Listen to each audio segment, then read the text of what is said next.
अच्छा बताऊं गाओ। कैसे कि बचपन से सारा डिमांड मम्मी पापा पूरा कैले बन जाए। अगर मरद जाना अगर तनी मन नखड़ा करियन तो डिवोर्स रोजे होके लेकिन नहीं, जब आदमी रिश्ता में बन जाला तो गरीब बुद्धि भी खुल जाला। अभी बहुत दिन में यार ब्याह शादी के बात हटे एगो हमर गाना रहे कैसे भैया कर दे कि छने छने मारे लताना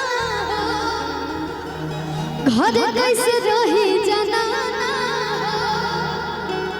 कि तहरल ने मन तो सखे के बाटे सुनर मिलल मरदाना कि झाड़ा में दर्द वाला सरद हवा राजा दे। ये इतना बड़ा गाना है, कम से कम आप लोग ताली बजाएंगे तो कलाकार का हौसला बढ़ेगा, माहौल बनेगा, मिजाज में आइए। और 300 हैं तो बताइए कि हम 3 लाख से कम नहीं है। ताली को बजाइए और शिवानी गाइए। आज उठ जाए हर धव राजा जी कि तू मदद नहीं माथा के दर्द हव राजा जी। ये गाना स्पेशल हमारे जीवन एकदम बिना जैसे कि वाइफ के जे कहल ना माने ला ओकरा खातिर बनल रहे, ठीक ना। हां भैया कि तू मदद नहीं माथा के दर्द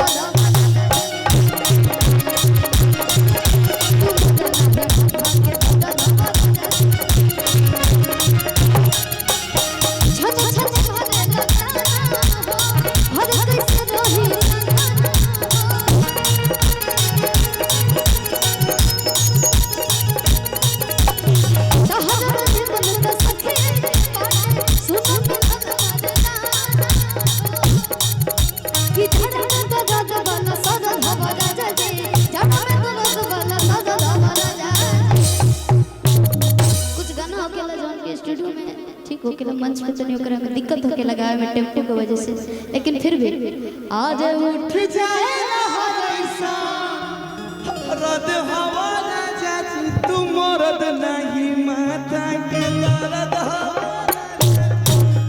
अरे मैं बड़ी बढ़िया लाइन है कि बैठी के घरवे में खाए के बा तहरा न जाए कमाए के बा और मिलल दहेज के रुपया सधैला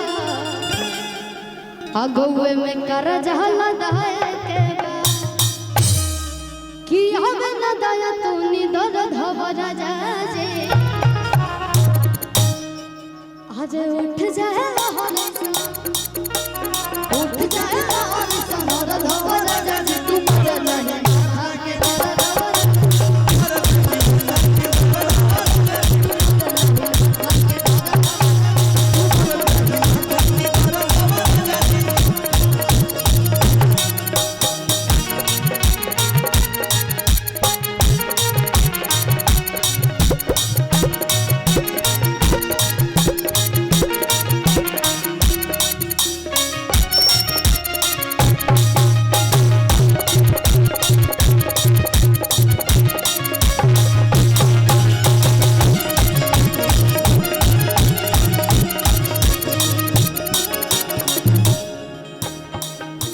लेकिन जब भैया मंच पे हमारे साथ खड़ा बने तो हम वही गीत गावल चाहतनी जौन कि आप भी तनी गा सके।